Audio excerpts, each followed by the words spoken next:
சில சொல்கிறாங்க என்னையா பரிசுத்த ஜனம் பாருங்கள் எப்படி இருக்கிறான். அதுதான் கரெக்டு. அவங்கள்ட்ட ஒன்றும் பெரிய மாற்றம் ஏற்படல, இருந்தாலும் அவர்களை பரிசுத்த ஜனம்ன்றார். ஏன்னா தண்ணீர் முழுக்கினால் சுத்திகரித்து பரிசுத்தமாக்குறதுக்குன்னு சொல்லிட்டதுனால நிறைய பேர் என்ன பண்ணிட்டாங்க, ஞானஸ்நானம் அப்படின்ட்டாங்க. அது ஞானஸ்நானம் ஒன்றும் உங்களை சுத்திகரிக்கிறது இல்லைங்க. சில சபைகள் வந்து அப்படியே நம்புறாங்க, ஞானஸ்நானம் எடுத்துட்டா எல்லாம் பாவம் போச்சுன்னு. கிடையாது. அவங்க வந்து அவர் எனக்கு எல்லாத்தையும் வெளிப்படுத்திடுவார். இன்னர் லைட், எனக்கு ஒரு உள்ள ஒரு வெளிச்சம் கிடைக்கும், ஒரு கத்தர் எனக்கு உள்ளத்தில் காமிச்சிருவாராக்கும். அது போதும். எல்லாத்தையும் கத்தர் உங்களுக்கு நேரடியாக சொல்லிடுறாருன்னா அப்புறம் ஏதாவது ஒன்று தப்பாக வேற ஏதாவது ஒரு பூந்து அங்கே உங்களுக்கு சில காரியங்களை காட்டிக்கிட்டு இருக்குன்னா எப்படி தெரியும் அது தப்புன்னு உங்களுக்கு? ஒரு தீர்க்க தரிசனம் சொன்னால் எந்த ஆவின்னு பரிசோதிச்சு பார்க்க சொல்லியிருக்குது பைபிள். அது தெரியுமா உங்களுக்கு? எந்த ஆவின்னு டெஸ்ட் பண்ண சொல்லியிருக்குது. நீங்கள் சொல்லுங்கள், நாங்கள் நிதானிச்சுக்கிறோம். கர்த்தர் தான் சொல்கிறாரு அவங்க மூலமாக. தப்பாக வேற ஏதாவது ஒரு பூந்து அங்கே இங்கே வந்து நம்ம ஏதோ ஒரு ஜிம்னாஸ்டிக்ஸ் பண்ண வரல. ஆளை போட்டு உருட்டி பரட்டி கீழே போட்டு உருட்டி தலைகளை உழ வச்சு சர்க்கஸ் எல்லாம் இங்கே நடத்தலை. அதெல்லாம் பண்ணுறது கிடையாது. நம்ம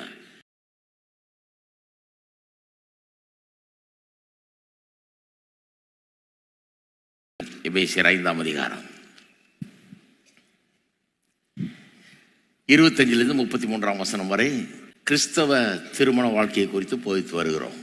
புருஷர்களுக்கு பவுல் போதிக்கிற இந்த உபதேசம் எப்படி போதிக்கிறார்னா, வெறும் அன்பு கூறுங்கள்னு சொல்லலை, கிறிஸ்து அன்பு கூர்ந்தது போல, கிறிஸ்து சபையில் அன்பு கூர்ந்தது போல நீங்கள் மனைவிகள் அன்பு கூறுங்கள்ன்றார். பாருங்க, உலகம் போதிக்கிறதுக்கு பெரிய வித்தியாசம். உலகம் எப்படி தெரியுமா போதிக்குது? அவ சமைச்சா நீ பாத்திரம் கழுவு, அவ பெருக்குனான்னா நீ துணி துவ. என்னன்னா அவருடைய கடமையை சொல்றாங்களாம். புருஷனுடைய கடமை என்ன? மனைவி இதை பண்ணா கரெக்டா வந்துடும். அதெல்லாம் ஒன்றும் கரெக்டா வராதுங்க. அன்பு கூர்ந்தாலாம் கரெக்டா வரும். கீழ்ப்படிதல் இருந்ததுன்னா, அன்பு கூறுதல் இருந்ததுன்னா எல்லாம் கரெக்டா வரும். இல்லைன்னா கரெக்டா வரவே வராது. என்ன பண்ண போறீங்க? இன்னைக்கு யார் பெருக்குனா கணக்கு போட்டு வச்சுட்டு இருக்க போறீங்களா? இன்னைக்கு அவர் கணவன் மிஸ் பண்ணிட்டாரு, இந்ததோட 3 நாள் நீ மிஸ் பண்ணிட்டு இந்த வாரம் பெருக்கல நீ. இதெல்லாம் கணக்கு வச்சு மொத்தம் டோட்டல் போட்டு மாசத்துக்கு இத்தனை நாள் நீ செய்யாம விட்ட, பாக்கி இத்தனை இருக்குது. இப்படியே தான் பார்த்துக்கிட்டு இருப்போம். அப்படி போனோம்னா அதனால தான் வேதம் அப்படிலாம் போதிக்கிறது இல்லை. பாருங்க, வேதம் உலக பிரகாரம் புஸ்தகம் எடுத்தீங்கன்னா அப்படிதான் இருக்கும். வேதம் அப்படி போதிக்கிறதே கிடையாது. கணக்கு வச்சுக்க, நீ பாதி அவன் பாதி, 50-50 மேரேஜ் எங்களுது அப்படின்றாங்க சிலர். எங்களுது வந்து 50-50, அவ பாதி செய்யறாங்க, நான் அதுதானாங்க நியாயம். வேதம் சொல்லுது அது நியாயம் இல்லை, அன்பு அதான் நியாயம். அன்பு இருக்கும்போது சில நேரத்தில் ஒரு ஆள் 60 செய்ய வேண்டியதாக இருக்கு, இன்னொரு ஆள் வெறும் 40 தான் செய்வாங்க. பரவாயில்லன்னு அடுத்தவர் 60 செய்கிறாரு. அன்பு இருக்கும்போது ஒரு ஆள் சில நேரத்தில் வெறும் 10% செய்கிறாங்க, அடுத்த ஆள் 90% செய்கிறாங்க. சிலர் பார்க்குறேன் பாருங்க, மனைவி சோகம் இல்லாமல் வீட்டில் அப்படியே கிடக்கிறாங்க, படுத்த படுக்கையாக இருக்கிறாங்க. 100% வேலையும் புருஷன் தான் செய்கிறார். சமைச்சு உங்களுக்கு ஊட்டி விட்டு எல்லாம் பண்ணுறாரு. ஏன்னா அன்பு கணக்கு வச்சுக்கிறது இல்லை. நான் என்னதான் செய்யறது, நான் இவ்வளவு நானே செய்யணுமா, இதான் என் வேலையா? இல்லை இல்லை இல்லை, அன்பு இருந்தால் என்ன வேணா செய்வாங்க, ஜீவனையே கொடுப்பாங்க. அதுதான் ஒர்க் அவுட் ஆகும் ஒழிய மீதியெல்லாம் ஒர்க் அவுட் ஆகவே அந்த கணக்கு வச்சுக்கிற வேலையே கூடாது. பாருங்க, கிறிஸ்துவின் அன்பு தான் இதனுடைய மாடல். அதை போதிக்கும் போது கிறிஸ்து சபையில் எப்படி அன்பு கூர்ந்தார்ன்றதை ரொம்ப விளக்கமாக போறார். சில நேரத்தில் திருமண வாழ்க்கையை பற்றி தான் பேசுகிறாரா இல்லை சுவிசேஷத்தை பற்றி பேசிட்டு இருக்கிறாரான்னு சந்தேகம் வந்துடும். ஏன்னா சுவிசேஷத்தை சொல்லி விளக்கி தான் திருமண வாழ்க்கையை விளக்க முடியும். பைபிளில் நிறைய அப்படி வருது பாருங்க. பூமிக்குரியவைகளை சொல்லி அப்புறம் அதை வச்சு ஆவிக்குரியவைகளை போதிக்குது வேதம். விதைக்கிறவன் வசனத்தை விதைக்க புறப்பட்டான். முதல்ல விதைக்கிறவன் விதைக்க புறப்பட்டான்னு சொல்லிட்டு அப்புறம் அர்த்தம் சொல்லும்போது சொல்றார் வசனத்தை விதைக்க போற. அப்போ பூமியில் விதைக்கிறது அறுக்கிறதுன்றது ரொம்ப சர்வசாதாரணமாக நடக்கிற காரியம். விதைச்சு அறுத்து அப்படி தான் சாப்பிட்றோம் இல்லையா? ஆனால் அதை வச்சு ஆவிக்குரிய அற்புதமான சத்தியத்தை, ரொம்ப சிறந்த சத்தியத்தை அவர் சொல்றார். வசனம் எப்படி இருதயங்களில் விதைக்கப்படுகிறது, இருதயமாகிய நிலத்தில் விதைக்கப்படுறதுன்றது சொல்றாரு. அப்போ பூமிக்குரியதை வைத்து ஆவிக்குரியதை போதிக்கிறது சில நேரத்தில் ஆவிக்குரியதை வைத்து பூமிக்குரியதை போதிக்கிறது வேதவசனம். இது ரொம்ப சர்வசாதாரணமாக இயேசுவும் பண்ணுறாரு, பவுலும் பண்ணுறாரு, எல்லாரும் பண்ணுறாங்க. ஏன்னா அப்படி தான் போதிக்கணும். அப்போ தான் ஜனங்களுக்கு வழங்கும் நல்லா. அப்போ கிறிஸ்து சபையில் அன்பு கூர்ந்தது போலன்னா இங்கே என்ன பண்ணுறாரு, ஆவிக்குரிய காரியத்தை சொல்லி இப்போ புருஷ மனைவியை பற்றி பேசிட்டு இருக்காரு இல்லையா, அது இந்த பூமியில் வாழ்கிற வாழ்க்கையை பற்றி, இந்த பூமிக்குரிய காரியமாகிய திருமண வாழ்க்கையை குறித்து விவரிக்கிறார்.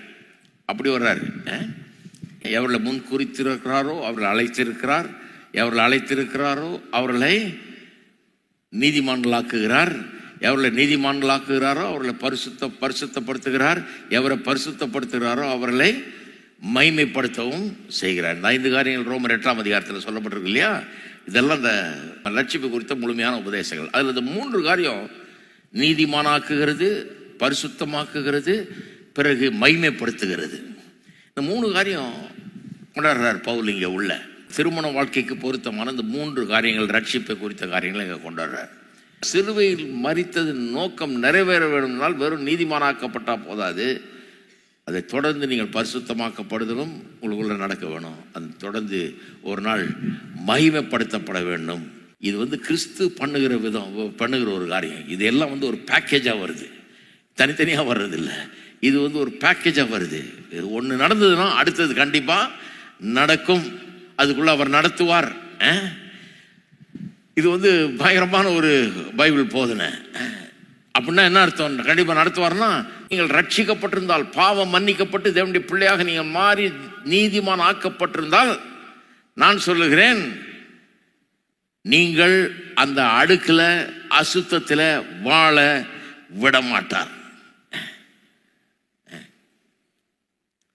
நீங்கள் அங்கே உட்காந்து சொல்ல முடியாது, நான் அழுகாக தான் கந்தையாக தான் இருக்கிறேன், ஒரு மாதிரி தான் இருக்கிறேன், இருந்தாலும் நான் கடவுளுடைய பிள்ளை, அது போதும். அப்படி கிடையாது. இப்போ அழுக்கு கந்தையாக இருக்கலாம், இப்போ அசுத்தமாக இருக்கலாம், ஆனால் ரட்சித்து இருக்கிறாரு. ஆகவே அடுத்ததை கண்டிப்பாக செய்வார். ஏன்னா அவர் அதை விட மாட்டார். ஏன்னா அவர் உங்களை நேசிக்கிறார்.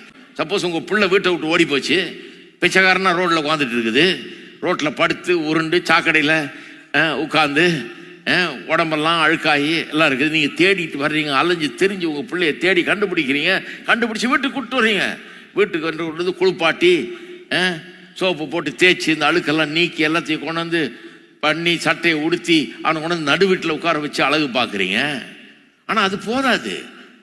ஏன்னா திருப்பி ஓடக்கூடிய வாய்ப்பு உண்டு. புத்தி கொஞ்சம் வேற மாதிரி இருக்கு இல்லையா, அதனால தான் ஓடி போனான். இவன் நல்லவனை மாற்றணுமே, இவனை சிறந்தவனை மாற்றணுமே, அதுக்காக என்ன பண்ணுறீங்க? வெறும் அவனை சட்டையை போட்டு விட்டா போதாது, பள்ளிக்கூடத்தில் சேர்த்துட்டா போதாது, வெறும் குளிப்பாட்டிட்டா போதாது அன்னைக்கு.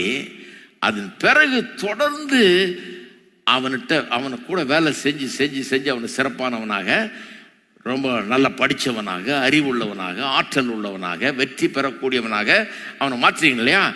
நீங்கள் செய்கிறதே தான் கடவுள் கோடி மடங்கு அதிகமாக செய்கிறார். நீங்களே உங்கள் பிள்ளைகளை அப்படி செய்வீங்க, விட மாட்டீங்க. உங்கள் பிள்ளைய பெற்றீங்க, அதனால் அந்த பிள்ளை கெட்டு போக விட மாட்டீங்க. அதனால தான் தேடிட்டு போனீங்க, அதனால தான் கண்டுபிடிச்சிங்க, அதனால தான் கொண்டாந்தீங்க. அவன் கெட்டு போயிருந்தாலும் அழுக்கடைஞ்சிருந்தாலும் பல தவறுகளை செஞ்சு கேவலமாயிட்டா கூட அவனை கொண்டு வந்து கழுவி சுத்திகரித்து எல்லாம் பண்றீங்க.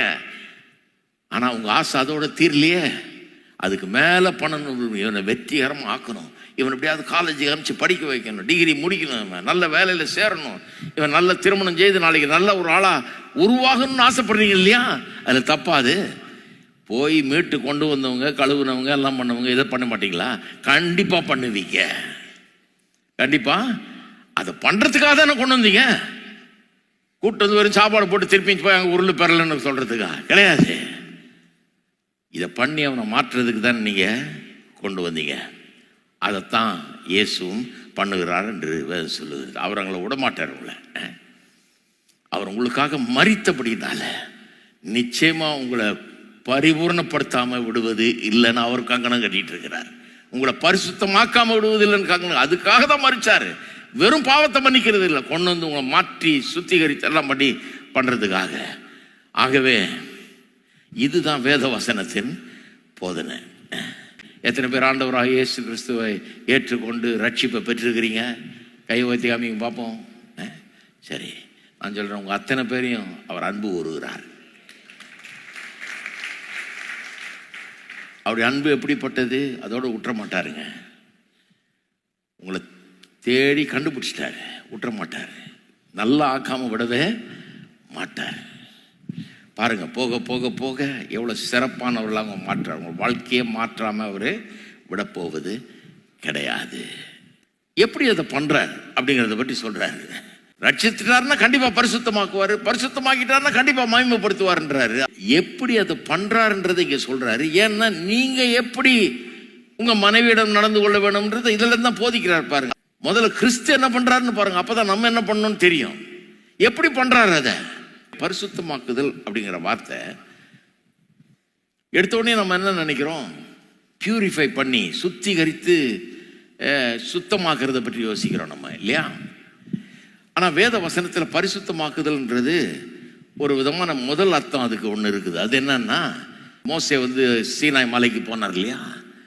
மலைக்கு போய் அங்கே தான் அவருக்கு எல்லா இன்ஸ்ட்ரக்ஷன்லாம் கொடுக்கப்பட்டது, ஆசிரியப்பு கூடாரத்தை கட்டுறதுக்கு எல்லாம் கொடுக்கப்பட்டது, 10 கற்பனையெல்லாம் கொடுக்கப்பட்டது. அப்போ அந்த மலை சீனாய் மலை, அதுக்கப்புறம் அது என்ன ஆயிடுச்சு? ஹோலி மவுண்டன் ஆயிடுச்சு, பரிசுத்த மலைன்னு ஆயிடுச்சு. ஏன்னா அங்கே தான் தேவன் மோசையோடு சந்தித்தார். மோசே போய் அங்கே தேவனோடு சஞ்சரித்து இதையெல்லாம் பெற்றுக்கொண்டு வந்தான். அப்போ அந்த மலைக்கு ஒரு ஸ்பெஷல் ஸ்டேட்டஸ் வந்துருச்சு. தேவன் மோசையை சந்தித்த மலை, ஆகவே அது பரிசுத்த மலை. அதே மாதிரி ஆசரிப்பு கூடாரத்தில் பிறகு தேவாலயத்தில், சாலமன் தேவாலயத்தில் பண்ட பாத்திரங்கள்லாம் இருந்தது பாருங்க, vessels for the use of the temple, அங்கே பயன்படுத்துறதுக்காக, அவங்களுடைய ஆசரிப்புக்கெல்லாம் பயன்படுத்துறதுக்காக வச்சுருந்தாங்க. நம்ம வீட்லேயும் கடையிலையும் 1008 பாத்திரம் இருக்குது. அதில் சிலவற்றை எடுத்து தேவாலயத்தில் பயன்படுத்தும்படியாக வச்சிட்ட பிறகு அதை வேற எதுக்கும் பயன்படுத்த மாட்டாங்க. அவைகளெல்லாம் ஹோலி வெசல்ஸ்ன்னு ஆயிடுது. ஹோலினா இப்போ என்ன அர்த்தம்? மற்ற மலைகள் இருக்குது, இந்த மலையும் இருக்குது, மற்ற மலைகளுக்கும் இந்த மலைக்கும் வித்தியாசம் இருக்குது. இந்த மலையினுடைய விசேஷம் என்ன? கடவுளிங்க மோசையோடு சந்திச்ச மலை, வேற ஒன்றும் இல்லை. அதே கல் தான் இது, அதே செடி கொடி தான் வளர்ந்துருக்குது, இங்கேயும் அதே கல் மண்ணு தான் இருக்குது இதே மலை. இந்த மலையில் எந்த மாற்றம் ஏற்படல, ஆனால் அந்த மலை ஒரு புது ஸ்டேட்டஸை அடைஞ்சிருச்சு. இந்த பாத்திரமும் அப்படிதானே, வீட்டில் இருக்க பாத்திரத்துக்கும் ஆலயத்தில் பயன்படுத்த பாத்திரத்துக்கும் எந்த வித்தியாசமும் கிடையாது. அப்போ அது ஏன் பரிசுத்த பாத்திரம்? அதை ஏன் மற்ற காரியங்களுக்கு பயன்படுத்தக்கூடாது? ஏன்னா அது தேவனுக்கென்று பிரித்து எடுக்கப்பட்டது, ஒதுக்கி வைக்கப்பட்டது. அதுதான் முதல் அர்த்தம். சாங்டிஃபைனா பரிசுத்தமாக்குறதுன்னா, முதல்ல தேவன் என்ன பண்றாரு, எந்த விதத்தில் நம்மளை சாங்டிஃபை பண்றாரு? நம்ம உலகத்திலிருந்து பிரித்து எடுத்து தமக்கு சொந்தமானவர்களாக நம்மை மாற்றுகிறார். அவருடைய சொந்த ஜனமாக நம்மை மாற்றுகிறார். மலையில் ஒரு மாற்றம் ஏற்படல, ஆனால் அது பரிசுத்த மலை. பாத்திரத்தில் எந்த மாற்றமும் இல்லை, ஆனால் அது பரிசுத்த பாத்திரம், ஹோலி வெசல்ஸ். அதே மாதிரி தான் நமக்குள்ள பெரிய மாற்றம் ஒன்றும், நம்ம ஒன்றும் பெரிய பரிசுத்தவான்கள் ஆயிடல, நம்ம ஒன்றும் பர்ஃபெக்ட் ஆயிடல, இருந்தாலும் we are sanctified. நாம பரிசுத்த ஜனம், பரிசுத்த ஜனம். சில சொல்றாங்க, என்னையா பரிசுத்த ஜனம், பாருங்க எப்படி இருக்கிறான். அதுதான் கரெக்டு. அதில் ஒன்றும் மாற்றம், அவங்கள்ட்ட ஒன்றும் பெரிய மாற்றம் ஏற்படல, இருந்தாலும் அவர்களை பரிசுத்த ஜனம்ன்றார். ஏன்னா இவருக்கு சொந்தமானவர்கள் ஆயிட்டாங்க. முன்ன ஜனத்தோட ஜனமா இருந்தாங்க, டோட்டல் உலகத்தின் பாப்புலேஷனோட இருந்தாங்க. இப்போ இதை பிரித்து எடுத்து ஒரு கூட்டத்தை இங்கே கொண்டு வந்துட்டாரு, சபைக்குள்ள கொண்டு வந்துட்டாரு, தமக்குள்ள கொண்டு வந்துட்டாரு. ஆகவே இவர்கள் என்ன? பரிசுத்த ஜனம். ரெண்டாவது, உண்மையாகவே அவர் பரிசுத்தமாகவும் மாற்றப்படுகிறார்கள். அதைத்தான் பாருங்க, ஒரு வசனம் பாருங்க. நான் அடிக்கடி இந்த என்கேஜ்மெண்ட் சர்வீஸ்லாம் பிரசங்கம் பண்ணுறது உண்டு. 2 கொரிந்தியர் 11ஆம் அதிகாரத்தில் 2ஆம் வசனம் பாருங்க. என்கேஜ்மெண்ட்டை பற்றி பைபிள் சொல்லுது, தெரியுமா உங்களுக்கு? இயற்கைக்குரிய காரியங்களை வச்சு ஆவிக்குரிய காரியங்களை போதிக்கிறது, ஆவிக்குரியதை வச்சு பூமிக்குரிய காரியங்களை போதிக்கிறதுங்கிறது வேற இடத்துல சகஜமாக வருதுன்னு சொல்கிறேன். இங்கே பாருங்கள், 11:2 பாருங்கள். 2 கொரிந்தியர் 11:2 பாருங்கள். நான் உங்களை கற்புள்ள கன்னிகையாக கிறிஸ்து என்னும் ஒரே புருஷனுக்கு ஒப்பு கொடுக்க நியமித்தபடியால் உங்களுக்காக தேவ வைராக்கியம் கொண்டிருக்கிறேன். நியமித்தபடியால் சொல்றாரு இல்லையா? அது இங்கிலீஷ்ல வாசித்து பார்த்தீங்கன்னா, பழைய இங்கிலீஷ்ல KJV எல்லாம் வாசித்து பார்த்தீங்கன்னா, betrothed, I have betrothed you to one husband, that is Christ. கிறிஸ்துவனும் ஒரே புருஷனுக்கென்று உங்களை நிச்சயம் பண்ணிட்டேன்றார். பிட்ராத்தல்னா நிச்சயம். பிட்ராத்தல் இங்கிலீஷ் வார்த்தைக்கு அர்த்தம் என்ன? நிச்சயம். நிச்சயதார்த்த ஆராதனைக்கு பிட்ராத்தல் செரமோனின்னு வாங்க, அந்த வார்த்தை பயன்படுத்தப்படுகிறீங்க. அப்ப என்ன சொல்றாரு? உலகத்தில் பிட்ராத்தல் நடக்குது இல்லையா, நிச்சயம். அதை எடுத்து வச்சுக்கிட்டு எப்படி விசுவாசிகளாகிய நாம் அவருக்கென்று நிச்சயிக்கப்பட்டிருக்கிறோம் சொல்றார். அதனாலதான் நான் உங்களை குறித்து உங்களுக்காக தேவ வைராக்கியமான வைராக்கியம் கொண்டிருக்கிறேன். நீங்க பரிசுத்தமா வாழணும், நல்லா இருக்கணும், ஒழுங்கா இருக்கணும், பாவத்தில் ஈடுபடக்கூடாது. இதெல்லாம் ஏன் நான் போதிக்கிறேன், ஏன் ரொம்ப கரெக்டா ஸ்ட்ரிக்டா இருக்கிறேன் அப்படின்றது சொல்றாரு. ஏன் அப்படி இருக்கிறாராம், ஏன் அப்படி போதிக்கிறாராம், எப்படி எதுக்காக கண்டித்து உணர்த்துறார் பல தவறுகளை குறித்து? ஏன்னா நீங்க அவருக்கு சொந்தமானவர்கள். உங்களை பிரிச்சு எடுத்துட்டாரு. ஊர்ல 1000 பொண்ணு இருக்குதுங்க, ஆனா உங்களை செலக்ட் பண்ணிட்டாரு அவரு மனவாட்டியா. அதான் நடக்குது திருமணத்துல. எதுக்கு நிச்சயதார்த்தம் வைக்கிறாங்க? ஊரெல்லாம் சொல்லி வச்சிட்டீங்க, மாப்பிள்ளைக்கு பொண்ணு பாருங்க, பையனுக்கு பொண்ணு பாருங்க, பொண்ணு பாருங்க சொல்லியாச்சு. பொண்ணுக்கு மாப்பிள்ளை பாருங்க, மாப்பிள்ளை பாருங்க, ஊரெல்லாம் ஒரு 50 பேர்கிட்ட சொல்லி வச்சிட்டீங்க. எல்லாம் பார்த்துட்டு இருக்கிறாங்க. எதுக்கு நிச்சயதார்த்தம் வைக்கிறீங்க? நிச்சயதார்த்தம் வச்ச உடனே ஊருக்கே தெரிஞ்சிருது இப்போ. ஏன்னா எல்லாரும் போய் சொல்லிட்டீங்கல்ல நிச்சயதார்த்தம்னு. இப்போ நீங்க பொண்ணு பாருங்க, மாப்பிள்ளை பாருங்கன்னு சொன்ன ஆளுங்களுக்கு எல்லாம் என்ன தெரிஞ்சிடும்? பார்த்தாச்சு.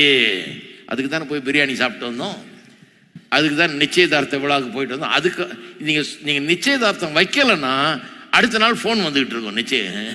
நீங்க எல்லாம் பார்த்து முடிச்சு சரி பண்ணிக்கலாம் கல்யாணம் பண்ண பிறகு டெய்லி ஃபோன் வந்துட்டு இருக்கும். இங்கே ஒரு பொண்ணு இருக்குதுங்க, வேணுமா பார்க்குறீங்களா? அங்கே ஒரு மாப்பிள்ளை வந்துகிட்டே இருக்கும். அதை தடுத்து நிறுத்துறதுக்காக தான் பெண் தேடும் படலம், மாப்பிள்ளை தேடும் படலம் முடிவடைந்து விட்டதுன்னு சொல்றதுக்காக தான் நிச்சயதார்த்தம், இல்லையா? இவர் என்ன சொல்றாரு? முன்ன கடவுள் இருக்கிறாரா இல்லையான்னு தேடி இருந்தீங்க, இப்ப தேடிட்டு இல்லை. அவரும் உங்களை கண்டுபிடிச்சிட்டாரு. ஊர்ல 1000 பொண்ணு இருக்குது, எவ்வளோ பேரை தேர்ந்தெடுத்திருக்கலாம். கர்த்தர் உங்களை தேர்ந்தெடுத்துட்டாரு. நீங்க அவருக்கு சொந்தமாயிட்டீங்க, அவருக்கு சொந்தமாயிட்டீங்க. அப்ப நிச்சயதார்த்தம் பண்ணிட்டாங்கன்னா அப்புறம் வேற பையனை பார்க்க கூடாது, கண்ணு வேற பக்கம் போக கூடாது. நிச்சயதார்த்தம் பண்ணிட்டாங்க வேற பொண்ணுக்கு அலையக்கூடாது. பரவாயில்ல, இது கொஞ்சம் பெட்டரா இருக்குது, இதை முதல்ல பார்க்காம விட்டோமே, இப்போ இப்படி பண்ண முடியாது. ஏன்னா நிச்சயதார்த்தம் பண்ணாச்சு, இல்லையா? இருக்கிறீங்களா? அந்த மாதிரி ஒரு காரியம் நடந்திருக்குன்றார் நம்மளுக்கு. அந்த மாதிரி ஒரு காரியம் நம்முடைய வாழ்க்கையில நடந்திருக்கு அப்படிங்கிறார். நம்மை தமக்காக தெரிந்து கொண்டு, ஊர்ல எத்தனையோ ஜாதி ஜனங்கள்லாம் இருக்கிறாங்க, நம்மை தெரிந்து கொண்டு, ஒவ்வொரு இனத்திலிருந்தும் ஜனத்திலிருந்தும் மொழியிலிருந்தும் மக்களை தெரிந்து கொண்டு, தமக்காக தெரிந்து கொண்டு தம்முடைய சொந்த ஜனமாக அவர்களை மாற்றி இருக்கிறார். எப்படி ஒரு பொண்ணு ஒரு மாப்பிள்ளைக்கு நிச்சயிக்கப்பட்டு அவனுக்கு சொந்தமாயிடுதோ, நிச்சயிக்கப்பட்ட நாள் முதற்க அவனுக்கு சொந்தமாயிடுது. அப்படிதான் திங்க் பண்ணணும். அவன் இப்படிதான் திங்க் பண்ணணும், இவனும் அப்படிதான் திங்க் பண்ணணும். அப்படி ஆக்கி விட்டார். அந்த விதத்தில் சாங்டிஃபை பண்ணி இருக்கிறார். பரிசுத்தமாதல் இருக்கு, அது ஒரு அர்த்தம். பிரிச்செடுக்கிறாரு, தனிப்படுத்துகிறார், மற்ற கும்பல்ல இருந்து ஒதுக்குகிறார். நம்மளை he sets us apart, isolates us for himself, a people for his peculiar possession. அவருக்கென்று விசேஷித்த ஜனமாக நம்மை தனிப்படுத்தி பிரித்து அழைச்சி கொண்டு வந்துடுறார். 1:2-9 பாருங்க. தெரிந்து கொள்ளப்பட்ட சந்ததியாயும், ஊர்ல எத்தனை ஜனம் ஜாதி மொழி ஆள்கள் இருக்காங்க, உங்களை தெரிஞ்சிட்டு இருக்கிறார். தெரிந்து கொள்ளப்பட்ட சந்ததியாயும், ராஜரீக ஆசாரிய கூட்டமாயும், பரிசுத்த ஜாதியாயும்.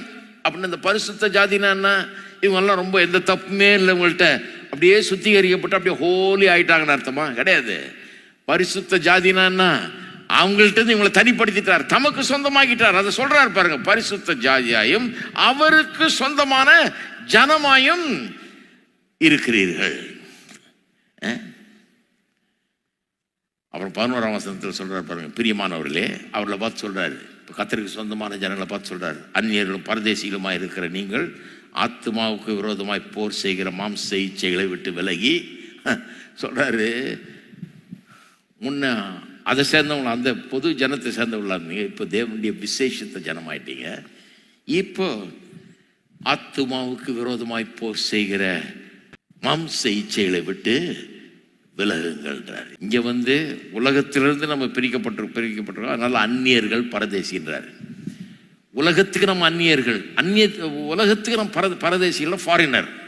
உலகத்துக்கு நம்ம அந்நியர், அதை சேர்ந்தவங்க இல்லை, நம்ம வேற ஆளு. பரதேசிகள்னா ஃபாரினர். நம்ம இந்த ஊரை சேர்ந்தவங்க இல்லை, வேற ஒரு பட்டணத்தை சேர்ந்தவர்கள் அல்லது ஒரு இனத்தை தேசத்தை சேர்ந்தவர்கள் என்றார். அந்த மாதிரி பேசுறாரு ஆவிக்குரிய விதத்தில். எபேசியர் 2:19. ஆகையால் நீங்கள் இனி அந்நியரும் பரதேசிகளும் ஆயிராமல். இங்க வந்து தலைகளை சொல்றாரு, தேவனுடைய ராஜ்யத்துக்கு தேவனுடைய குடும்பத்துக்கு அந்நியரும் பரதேசிகளும் இருந்தீங்க. நீங்க அதுல இருந்து வெளியே இருந்தீங்க, அதுக்கு அந்நியரா இருந்தீங்க, அதுக்கு ஃபாரினரா இருந்தீங்க, தேவனுடைய குடும்பத்தில் இல்லாம இருந்தீங்க. அப்படி இராமல் பரிசுத்தவான்களுடைய ஒரே நகரத்தாரும் தேவனுடைய வீட்டாருமாயிருந்து. அப்ப அப்படி பிரித்தெடுக்கப்பட்டவர்கள் முன்ன இருந்த மாதிரி இருக்க முடியாது, முன்ன வாழ்ந்த மாதிரி வாழ முடியாது. ஒரு புருஷனுக்காக நியமிக்கப்பட்ட ஒரு பெண் முன்ன இருந்தது மாதிரி இருக்க. இப்போ வந்து வேற யாரையும் ஆசைப்பட்டுக்கிட்டு அது பின்னால் அப்படிலாம் பண்ண முடியாது பாருங்க. இப்போ கட்டிக்க போற புருஷனுக்காக யோசிக்கணும், அதை பற்றி ஒரு இன்ட்ரெஸ்ட் இருக்கணும், அதில் வாழணும், அப்படிதான் இருக்கணும் பாருங்க. அதே மாதிரி தான் புருஷனும் ஒரு பெண்ணை அவனுக்காக நியமிச்சிட்டாங்கன்னா இவனுடைய புத்தியை மாறணும் பாருங்க.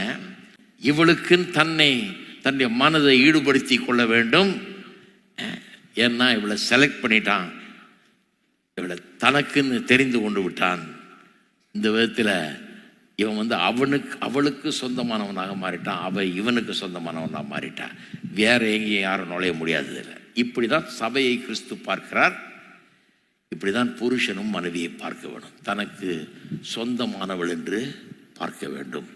பொண்ணு மாப்பிள்ளை தேடி ஃபிக்ஸ் பண்ண பிறகு நம்மளுக்கு ஒருவேளை கல்யாணம் என்னைக்குன்னு தெரியாமல் இருக்கலாம். ஆனால் அவங்களுக்கு கேட்டு பாருங்க, எத்தனை நாள் எத்தனை மணி நேரம் இருக்குன்னு கரெக்டாக சொல்லுவாங்க. அதுக்கப்புறம் எண்ணிக்கிட்டே இருப்பாங்க எப்போ கல்யாணம் நடக்க போகுது. ஏன்னா அவங்க மனமெல்லாம் அதில் ஈடுபாடு வந்துருச்சு. அதே மாதிரி தான் கிறிஸ்தவனும். ஏன்னா கிறிஸ்துவுக்கு என்று நியமிக்கப்பட்டோம் இல்லையா, நியமிக்கப்பட்டதுனால எப்போ அவரை காண்போம், எப்போ அவரோடு இருப்போம் அப்படிங்கிற ஒரு ஆசை நமக்கு வந்துருது. அதனால தான் பாருங்க, சில நேரத்தில் இந்த சூன் அண்ட் வெரி சூன் ஒரு பாட்டு பாடுவேன், கொஞ்சம் காலந்தான் ராஜாதி ராஜனை காணுவோம். அந்த பாட்டு பாடும்போதெல்லாம் ஒரு இனம் புரியாத ஒரு சந்தோஷம் ஜனங்களுக்குள்ள. போகவே மாட்டாங்க, பை பை பை பைன்னு. எங்க பை பை, அங்கே தான் நின்றுருக்கிறாங்க, யாரும் போக மாட்டேங்கிறாங்க. ஏன்னா இன்னும் கொஞ்சம் பாடுங்க, கொஞ்சம் காலம்தான் ராஜாதி ராஜனை காணும். ஏன்னா நம்ம அவருடைய மனவாட்டியாச்சே, அவர் நம்மளை செலக்ட் பண்ணியிருக்காராச்சே. கல்யாண பொண்ணு மாதிரி, கல்யாண பொண்ணு எப்படி என்னைக்கு அந்த புருஷனோட நான் சேர்ந்து வாழ போறேன்ற ஒரு வாஞ்சை அவளுக்குள்ள உருவாகுது பாருங்க. அப்படிப்பட்ட ஒரு வாஞ்சை நமக்குள்ள உருவாயிடுது. இன்னைக்கு ஏன் சபைக்கு வந்தீங்க? அந்த வாஞ்சை இருக்குது. இந்த இவரை பற்றி நான் இன்னும் அறிந்து கொள்ளணும், இவரை பற்றி நான் இன்னும் தெரிஞ்சேன். கல்யாண பொண்ணுகிட்ட போய் உன் புருஷனை பற்றி எனக்கு நல்லா தெரியும், நான் உனக்கு சொல்றேன், நான் உட்காந்துக்கும் அப்படியே மணிகளை சொல்லி எல்லா கதையும் சொல்லி, சின்னதுலேருந்து எப்படிப்பட்டவன் சொல்லின்னு உட்காந்துக்கும். ஏன்னா ஒரு இன்ட்ரெஸ்ட். அதனாலதான் சபைக்கு வந்திருக்கிறீங்க. ஏன்னா இயேசுவின் பேர்ல ஒரு இன்ட்ரெஸ்ட். அவர் உங்களுக்கு சொந்தமானவர் ஆயிட்டார், நீங்க அவருக்கு சொந்தமானவர்களா ஆயிட்டீங்க இல்லைங்களா? அது மட்டும் இல்ல, நீங்களும் அவரும் ரொம்ப ஈடுபட ஆரம்பிச்சிடுறீங்க. இந்த காலத்துல பொண்ணு பார்த்து வச்சுட்டா அதுக்கப்புறம் நான் ஒரு ஆள் பாருங்க, என் நண்பர் ஒருத்தர், அவரை ஃபோன் பண்ணிட்டே இருந்தேன், கிடைக்கல. அந்த காலத்தில் செல்ஃபோன்லாம் வர்றதுக்கு முன்னால் கிடைக்கவே இல்லை. ஒரு நேரம் போய் பார்த்து, என்ன என் ஃபோன் அடித்தா எடுக்கவே மாட்டேங்க, யாரும் கிடைக்கவே மாட்டேங்குது, பிஸியாகவே இருக்குதுன்னு நான் சொல்கிறாரு. அதான் என் பொண்ணுக்கு கல்யாணம் ஆச்சே, கல்யாணம் ஆனதுலேருந்து ஒன்று அந்த பையன் ஃபோன் பண்ணுறான், இல்லைனா இவோ ஃபோன் பண்ணிருக்கா, எங்களுக்கு ஃபோனே கிடைக்கலன்றாரு. எங்களுக்கு ஃபோன் பண்ண வாய்ப்பே இல்லை, 2 பேரும் பிஸியாக பேசி என்ன தான் பேசுவாங்களோ தெரியாது, ஆனால் பேசிக்கிட்டே இருக்கிறாங்க. ஏன்னா அது அப்படி ஆயிடுது. நீங்கள் பேசிக்கிட்டே இருக்கீங்களா ஆண்டவரோட? எப்பெல்லாம் பேச தருணம் கிடைக்குதோ அப்பெல்லாம் பேசுகிறீங்களா? ஜெபிக்கிறீங்களா? கர்த்தருடைய வார்த்தையை வாசிக்கிறீங்களா? இதெல்லாம் ஒரு கிறிஸ்தவனுக்கு, இவன் பிரித்து எடுக்கப்பட்டு விட்டான், இவன் வேற ஆளா ஆயிட்டான், இவன் தனிப்படுத்த கர்த்தருக்கு சொந்தமான ஜனமா மாறிட்டான்றதுக்கு அடையாளம் பாருங்க. அதனாலதான் அவ்வளோ ஈடுபாடு, அவ்வளோ ஆசை, கர்த்தருக்குரிய காரியங்கள்ல அவ்வளோ ஆசையா இருக்குது. எப்படா சேர்ந்து வாழ்வோன்னு. திருமண வாழ்க்கையில வாழ்வதற்காக நம்ம ஆயத்தப்படுத்திக்கிறோம். கட்டில், பீரோ, மெத்தை, அது இதுன்னு போய் வாங்குறோம். எல்லாத்தையும் வீட்டுக்கு என்னெல்லாம் தேவை எல்லாத்தையும் வாங்கி வச்சு வாழ்க்கை ஆரம்பிக்கணுமே, கொடுத்தன நடத்தணுமே. கூட சேர்ந்து அதுக்கு எல்லாம் வேண்டியது புடவை மோர்கொண்டு, சட்டை பேண்ட்டு மோர்கொண்டு, டவலு, டூத் பேஸ்ட் மோர்கொண்டு, குண்டூசி மோர்கொண்டு எல்லாத்தையும் வாங்க ஆரம்பிச்சிடறோம். வீட்டுக்கு என்னெல்லாம் தேவையோ. ஏன்னா குடும்பம் நடத்துறதை பற்றி அவ்வளோ ஆசை, அதுக்குன்னு ரொம்ப ப்ரிப்பேர் பண்ணுறோம் இல்லையா, ஆயத்தப்படுத்திக்கிறோம். நம்ம சில நேரத்தில் இதெல்லாம் வாங்கிடுறோம், குண்டூசி மோர்கொண்டு கார் வரைக்கும் வாங்கிடுறோம், வீடு கூட வாங்கிடுறோம். ஆனால் இருதயத்தை வெற்றிக்காக ஆயத்தப்படுத்துவது கிடையாது. கவனிக்கிறீங்களா? நான் சொல்கிறேன், குண்டூசிலாம் அப்புறம் வாங்கிக்கலாங்க, கார் கூட அப்புறம் வாங்கிக்கலாம், எப்போ வேணா வாங்கிக்கலாம், எத்தனை கார் வேணா வாங்கிக்கலாம், கத்துறவங்கள ஆசீர்வதிச்சார். வீடு கூட எப்போ வேணா வாங்கிக்கலாம். அதை பற்றிலாம் இப்போ ஒரு கட்டில் பீரோலாம் ஒன்றுமே கிடையாது. அனுபவிச்சு சொல்றேன் நான். தனிப்பட்ட வாழ்க்கையில ஒண்ணுமே இல்லாமலாம் ஆரம்பிக்கலாம், ஒன்றும் இல்லைங்க. தரையில் கூட படுத்துக்கலாம், ஒன்றும் இல்லை. உங்களுக்கு எத்தனை கட்டில் ஒன்று அப்புறம் வாங்கிக்கலாம். ஆனால் ஒரு வெற்றிக்கான இருதயம், விசுவாசம் உள்ள இருதயம், ஒரு ஒரு ஒரு மறுரூபமாக்கப்பட்ட மனம் இல்லைன்னா வாழ்க்கை வளமடையாது, வெற்றி அடையாது. அப்போ எல்லாத்தையும் வாங்குறதை விட இதை முதல்ல ரெடி பண்ணணும். இருதயத்தையும் மனதையும் திருமண வாழ்க்கைக்காக ரெடி பண்ண வேணும். நமக்கு கிறிஸ்துவுக்கும் இருக்கிற உறவு அதான் நடந்துட்டு இருக்கு. அதனால தான் இவ்வளோ ஆசை. அதனால பாருங்க, இவ்வளோ பேர் வந்துருக்கிறீங்க ஞாயிற்றுக்கிழமை காலில். சிலர் ஆச்சரியம், என்ன இவ்வளோ பேர் வந்துருக்குறாங்களே, கோயிலுக்கு அவ்வளோ இதாக வருவாங்க. ஆமாம், சில ஆளுங்களுக்கு வந்து வெறும் கோயில் தான். அவங்க என்ன நினச்சிட்டு இருக்கிறாங்க, பேர் கொடுத்துட்டேன், மாதத்துக்கு ஒருக்கா தலை காமிச்சிட்டு வந்துடுறேன், அந்த மாதிரி எண்ணம். இல்லை இல்லை, அப்போ மெய்யான கிறிஸ்தவனே இல்லைன்னு அர்த்தம். மெய்யான கிறிஸ்தவனாக இருந்தால் அதிகமாக அதில் ஈடுபாடு இருக்க வேணும். ஈடுபாடு இருக்கிறவன் தான் மெய்யான கிறிஸ்தவன். முதல் சயின்டிஃபிகேஷன் வந்து என்ன, ஊர் உலகத்தில் நம்மளை பிரிச்செடுத்து சொந்த ஜனமாக ஆக்கிட்டார். நம்ம வேற ஆள். இப்போ அது we are separated from the world. அதுதான் sanctification. ரெண்டாவது வந்து சுத்திகரிக்கிறார், உண்மையாகவே நம்மை பரிசுத்தமாக ஆக்குகிறார். அதில் தான் இங்கே கிளென்ஸ்ன்னு வருது ஆங்கிலத்தில், தமிழில் சுத்திகரித்து என்று 26ஆம் வசனத்தில் வருது. அப்போ சுத்திகரித்துங்கிறது வந்து இன்றைக்கு இருக்கிற இந்த பாவ அழுக்கை போக்கி பாவத்தின் வல்லமையினால் ஏற்படக்கூடிய சில பாதிப்புகளை எல்லாம் நீக்கி பாவம் செய்கிறதெல்லாம் கொஞ்சம் கொஞ்சமாக அப்படியே ஒழிச்சு கட்டி போக போக போக இன்னும் பரிசுத்தமாக்குறத பற்றி பேசுகிறது இங்கே. பாருங்க, ரட்சிக்கப்படும் போது பாவத்தின் அந்த குற்றத்திலிருந்து விடுதலை ஆகிறோம். நம்ம குற்றம் செஞ்சிட்டோம், பாவம் செஞ்சிட்டோம், அதை மன்னிச்சிடுறார். அந்த குற்றம் இனிமே நம்ம குற்றவாளி அல்ல. our guilt is gone, இல்லையா? அதுதான் நடக்குது ரட்சிப்புல. ஆனால் அதுக்கப்புறம் பாருங்க, பாவத்தின் வல்லமை நம்முடைய வாழ்க்கையை பாதிக்காதபடிக்கு அதை மேற்கொள்ளணும். ஏன்னா பாவத்தின் வல்லமை ஒன்று வேலை செஞ்சிட்டு இருக்குது இந்த உலகத்தில், பாவ உலகம். அது மட்டும் இல்லை, the pollution of sin, அது ரொம்ப முக்கியம். பாருங்க, பொல்யூஷன் ஆஃப் சின். பொல்யூஷன்னா மாசு. பொல்யூஷன்னா மாசு அல்லது தூய்மை கேடு அப்படின்னு தமிழில் சொல்லலாம். இது ரொம்ப நிறைய பேர் இதை பற்றி ஒன்றும் சொல்கிறது கிடையாது. பாருங்க, நிறைய பேர் பாவத்தின் வல்லமையிலிருந்து விடுதலை ஆகிறத பற்றி சொல்லுவாங்க. ஆனால் இந்த தூய்மை கேடு, இந்த மாசு, இந்த அழுக்கு உள்ள படிஞ்சிருது பாருங்க, அதை பற்றி ஒன்றும் சொல்கிறதே கிடையாது. அழுக்கு படிஞ்சிருதுன்னா சில நேரத்தில் பார்த்தா க்ளீனாக இருக்க மாதிரி தெரியும், ஆனால் அங்கங்கே பார்த்தீங்கன்னா கையை வச்சு பார்த்தீங்கன்னா தூசி, இல்லையா? நம்ம கண்ணுக்கு தெரியாத பயனாக இதை வச்சு பார்த்தீங்கன்னா, பூத கண்ணாடி வச்சு பார்த்தீங்கன்னா தெரியும் தூசி இருக்கிறது. சாதாரண கண்ணுக்கு தெரியாது. பாவம் எப்படிப்பட்டதுன்னா நம்ம வந்து மாசுபடுத்துகிறது. எப்படி மாசுபடுத்துகிறது?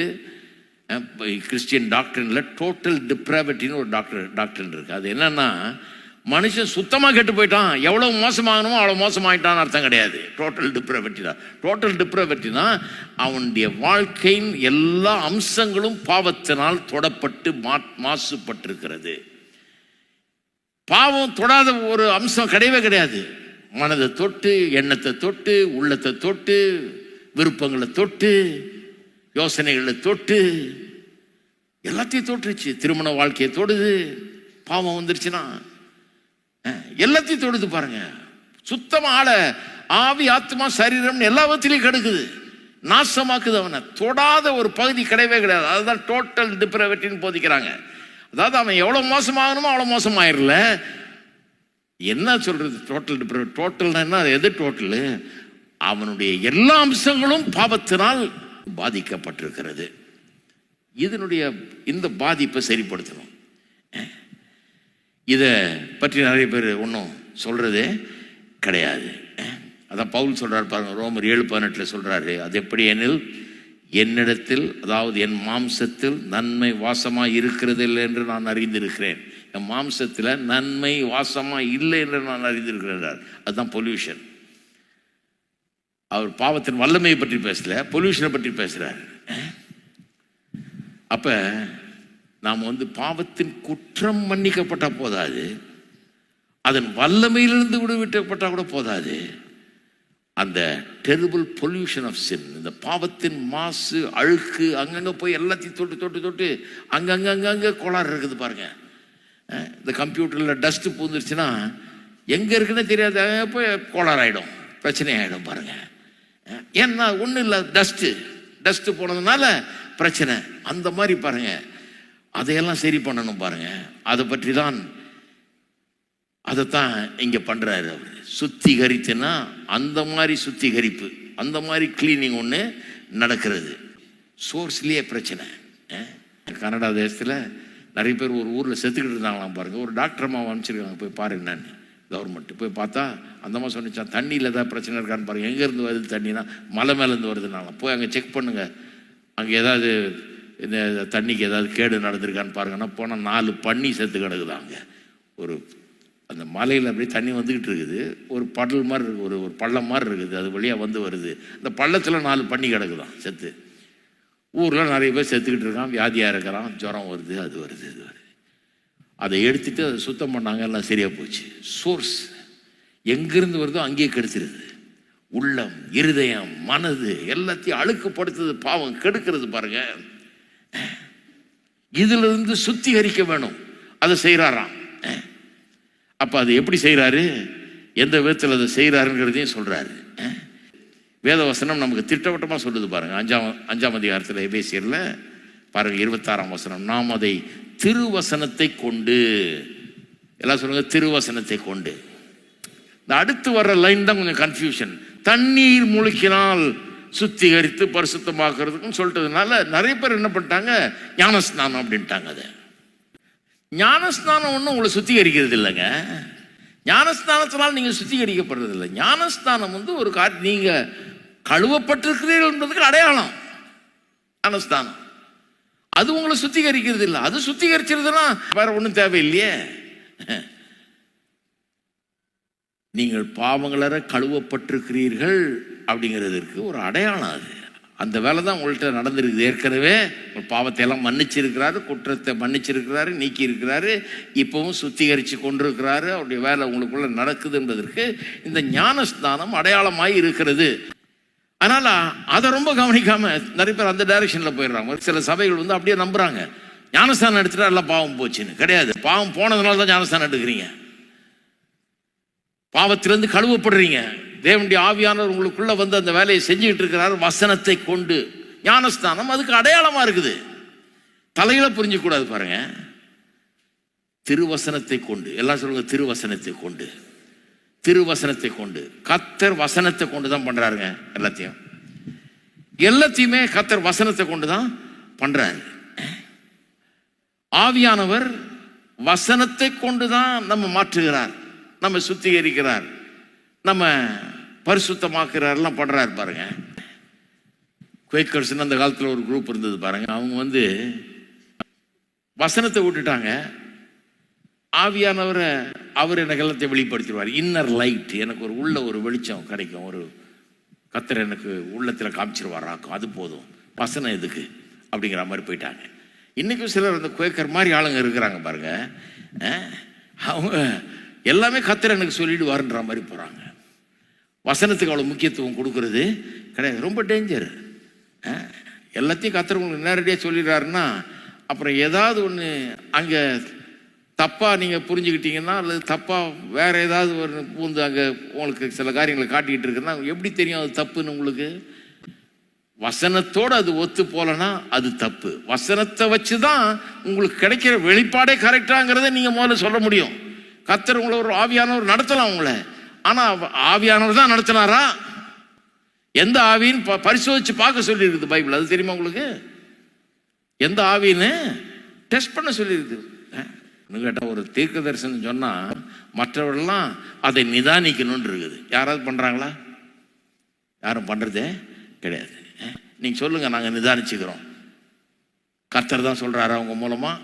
நீங்கள் சொல்கிறது கர்த்தருடைய வார்த்தை தானான்னு தெரியணும். நமக்கு எப்படி தெரியும்? கர்த்தருடைய வார்த்தை தான் நமக்கு அதை நிச்சயமாக தெரியும். அப்போ எல்லாம் வசனத்தின் மூலமாக தான் செய்கிறார். யாக்கோபின் புஸ்தகம் 1:21. ஆகையால் நீங்கள் எல்லாவது அழுக்கையும் கொடிய துர்க்குணத்தையும் ஒழித்து விட்டு உங்கள் உள்ளத்தில் நாட்டப்பட்டதாயும் உங்கள் ஆத்துமாக்களை ரட்சிக்க வல்லமை உள்ளதாயும் இருக்கிற வசனத்தை சாந்தமாய் ஏற்றுக்கொள்ளுங்கள்.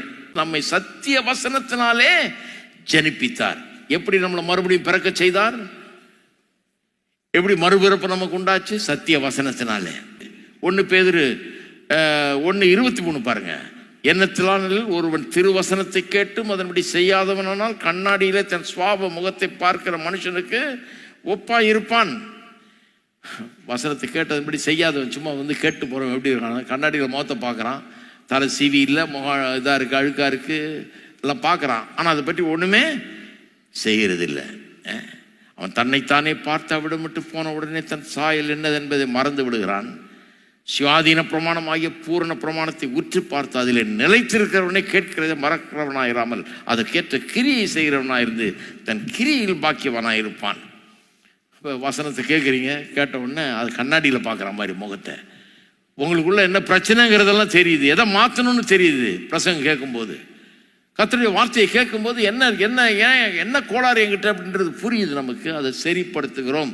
சரிப்படுத்தலாம் கண்ணாடியில் முகத்தை பார்த்துட்டு ஒன்றும் செய்யாத ஆளை போல நாம் இருக்கிறோம். அப்போ எப்படி மாற்றுறாரு கர்த்தர் நம்மளை? ஒருத்தனை மாற்றணும், சுத்திகரிக்கணும், அவனை சிறந்தவனாக மாற்றணும், சுத்தமானவனாக மாற்றணும், பரிபூர்ணமானவனாக மாற்றணும், சிறந்தவனாக மாற்றணும். எப்படி மாற்றுறாரு? வசனத்தின் மூலமாக தான் செய்கிறார். இயேசுவை போதிக்கிற வசனத்தை காண்பிக்கிறேன். யோவான் எழுதின சுவிசேஷம் 8ஆம் அதிகாரம் 31ஆம் வசனம். இயேசு தம்மைத்தாமே விசுவாசித்த யூதர்களை நோக்கி, நீங்கள் என் உபதேசத்தில் நிலைத்திருந்தால் மெய்யாகவே என் சீஷராய் இருப்பீர்கள். எதில் நிலைத்திருந்தால்? என் உபதேசத்தில் நிலைத்திருந்தால். சத்தியத்தையும் அறிவீர்கள், சத்தியம் உங்களை விடுதலை ஆக்கும்ன்றார். நமக்கு இருக்கிற கொடுக்கப்பட்டிருக்கிற சத்தியம் விடுதலை ஆக்கும்ன்றார். யோவான் 15:3 பாருங்க. இயேசு சொல்றாரு, நான் உங்களுக்கு சொன்ன உபதேசத்தினாலே நீங்கள் இப்பொழுதே சுத்தமாய் இருக்கிறீர்கள். உபதேசம் சுத்திகரிக்கிறது. என்ன நடக்குதுன்னு கவனிங்க. உபதேசம் சுத்திகரிக்கிறது. 17ஆம் வசனத்தில், உம்முடைய சத்தியத்தினாலே அவர்களை பரிசுத்தமாக்கும். உம்முடைய வசனமே சத்தியம். எல்லாம் சொல்ல, சத்தியத்தினாலே பரிசுத்தமாக்கும், வசனமே சத்தியம். ரொம்ப முக்கியமான வசனம்.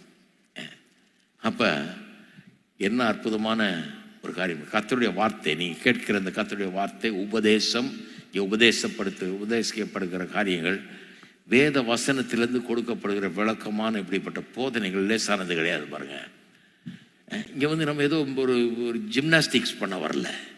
ஆளை போட்டு உருட்டி பரட்டி, கீழே போட்டு உருட்டி, தலைகளை உழ வச்சு சர்க்கஸ் எல்லாம் இங்கே நடத்தலை. அதெல்லாம் பண்ணுறது கிடையாது. நம்ம என்ன பண்ணுறோம்? பிரசங்கிக்கிறோம். பிரசங்கம் பண்ணும்போது என்ன ஆகிறது? உபதேசம், சத்திய வசனம் என்ன பண்ணுது? ஆட்களை சுத்திகரிக்கிறது, மாற்றுகிறது. இதை கேட்டுக்கிட்டே இருந்தீங்கன்னா பாருங்கள், மாற்றம் ஏற்படும். திருமண வாழ்க்கையில் கூட மாற்றம் ஏற்படும். எல்லா வாழ்க்கையில் எல்லா அம்சங்களிலும் மாற்றம் ஏற்படும். ஒருவேளை இன்றைக்கு கெட்ட பழக்க வழக்கங்கள், எத்தனை பேர் இங்கே வந்து குடி பழக்கம், அந்த பழக்கம், இந்த பழக்கம் எல்லாம் சரியாக போச்சு பாருங்க. 100கணக்கான பேர் அப்படிப்பட்ட ஆட்களை நான் பார்த்துருக்கிறேன். எல்லாம் சரியாக போச்சு. எப்படின்னா, நான் ஒன்றும் மேஜிக் பண்ணல, அவங்கள பிடிச்ச ஆட்டில் உருளை வைக்கல, ஒன்றும் பண்ணல, பாருங்கள். அவங்கள என்ன யாருன்னு கூட எனக்கு தெரியாது. நிறைய நேரத்தில் யாருன்னே தெரியாது எனக்கு. அவங்களே அப்புறம் வந்து சொல்கிறாங்க, வந்தங்க சரியாக போச்சு, விட்டுட்டேன். எப்படி சரியாக போச்சு? நாங்கள் ஏதோ பண்ணோன்னு அதுனால டெலிபரேட்டாக தான் நாங்கள் காட்டிக்கிறது இல்லை. பாருங்கள், நாங்கள் பண்ணோம், இது பாருங்கள் சாட்சி அப்படின்னு கொண்டாந்து நிறுத்துறது. நாங்கள் ஒன்றும் பண்ணலையே, நாங்கள் பண்ணாதானே கொண்டாந்து நிறுத்துறதுக்கு. அப்படியே கொண்டாந்து நிறுத்தினா கூட என்ன சொல்லணும்? கர்த்தருடைய வசனம் என்ன பண்ணியிருக்கு பாருங்க அப்படின்னு தான் சொல்லணும் மொழியே. நாங்கள் நாங்கள் ஒன்றும் பண்ணுறது இல்லை. நான் மெஜிஷியனா? நான் அப்படிலாம் ஒன்றும் கிடையாது. நான் உங்களை மாதிரி ஒரு மனுஷன், பிரசங்கிக்கும்படியாக அழைக்கப்பட்டிருக்கிறேன். கர்த்தருடைய வார்த்தையை பிரசங்கம் பண்ணுறேன். வார்த்தை உங்களை சுத்திகரிக்கிறது, கழுவுகிறது, சுத்தமாக்குகிறது. வர வர மாறிக்கிட்டே போவீங்க, போவீங்க. வேத வசனம் முழுக்க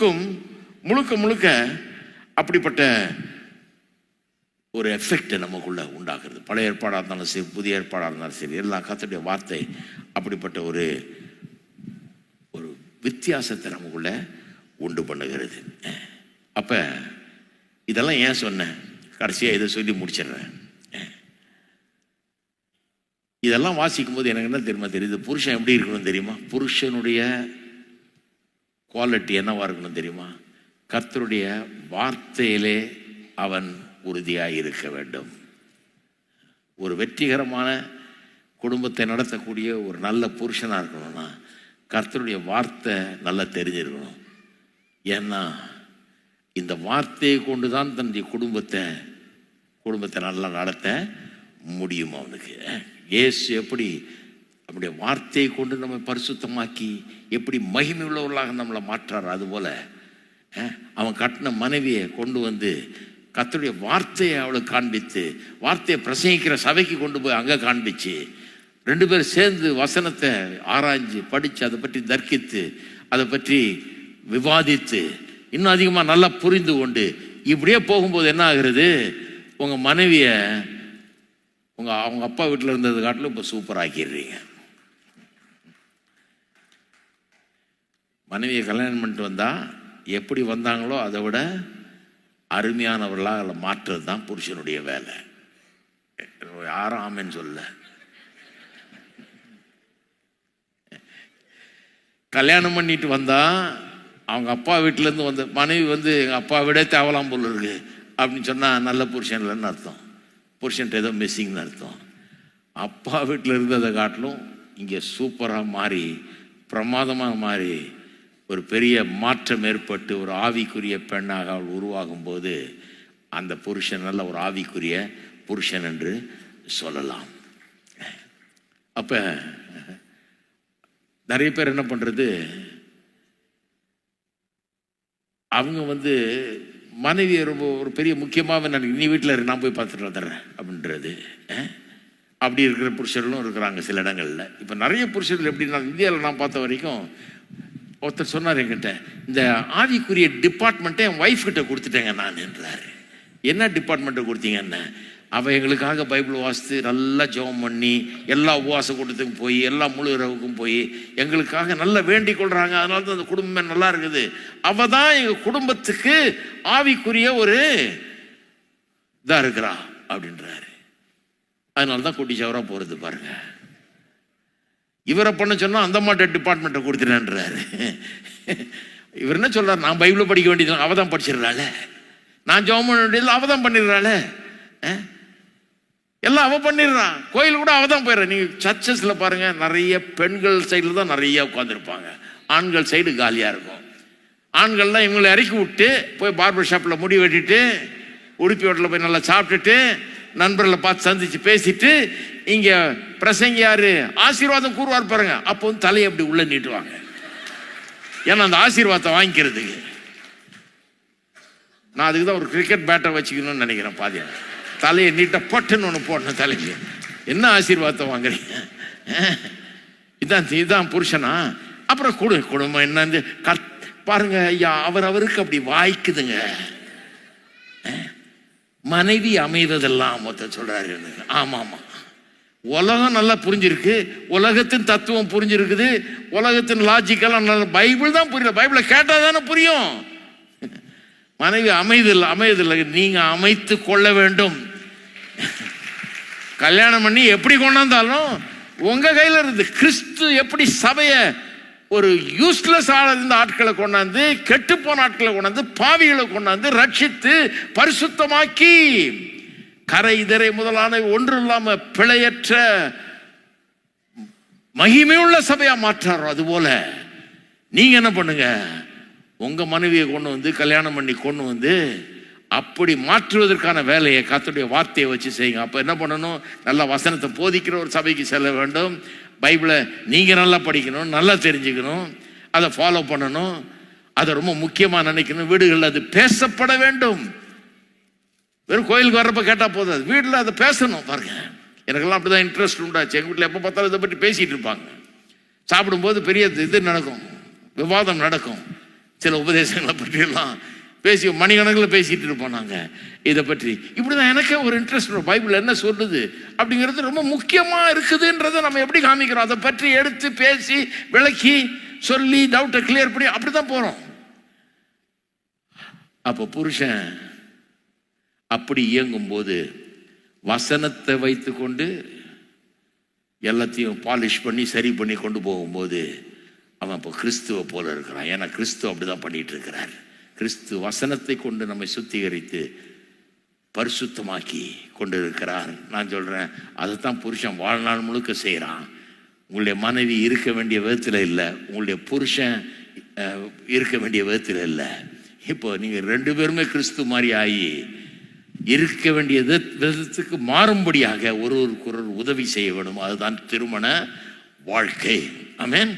அப்ப 2 பேரும் பர்ஃபெக்ட் கிடையாது, 2 பேரும் பூர்ணர் கிடையாது, 2 பேர்ட்டையும் 1000 பிழைகள் இருக்கிறது.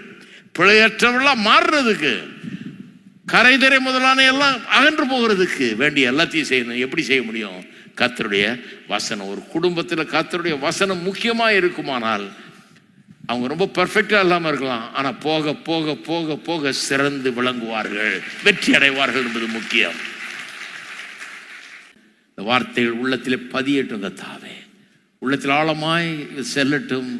எங்களை அற்புதமான குடும்பமாய் உருவாக்க சித்தம் கொண்டிருக்கிறீர், எங்களுக்குள்ள கிரியை செய்து கொண்டிருக்கிறீர், எங்களை நீர் பரிசுத்தமாக்கி கொண்டிருக்கிறீர். அதுபோலவே நாங்கள் கர்த்தாவே உம்முடைய வார்த்தையை கொண்டு எங்களுடைய குடும்பங்களை சிறப்பான குடும்பங்களாக்க, திருமண உறவுகளை சிறப்பானதாக மாற்ற, அற்புதமானதாக மாற்ற எங்களுக்கு உதவி செய்வீராக.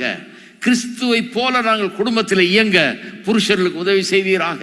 கிறிஸ்துவை போல குடும்பத்தில் இயங்க மனைவிகளுக்கு கூட உதவி செய்வீராக. ஒவ்வொரு திருமணமான தம்பதிகளையும் ஆசீர்வதிப்பீராக. குடும்பங்களில் இந்த சத்தியம் பெரிய மாற்றங்களை ஏற்படுத்தட்டும். அது மட்டும் இல்லாமல் திருமணமாக இருக்கிறவர்கள் கூட இதனுடைய பிரயோஜனத்தை உணரட்டும், இதில் ஆழமாய் செல்லட்டும், பெரிய மாற்றங்களை காணட்டும், குடும்பங்கள் ஆசீர்வதிக்கப்படட்டும். பரலோக சந்தோஷம் ஒவ்வொரு குடும்பத்திலேயும் நிலைத்து இருக்கட்டும். வளமும் ஆசீர்வாதமும் அவர்களுக்கு உண்டாயிருக்கட்டும். இயேசுவின் நாமத்திலே ஜெபிக்கிறோம். ஆமென். நம்முடைய கர்த்தராகிய இயேசு கிறிஸ்துவின் கிருபையும் பிதாவாகிய தேவனுடைய அன்பும் பரிசுத்த ஆவியானவருடைய ஐக்கியமும் நம் அனைவரோடும் இன்றைக்கும் என்றைக்கும் இருப்பதாக. ஆமென்.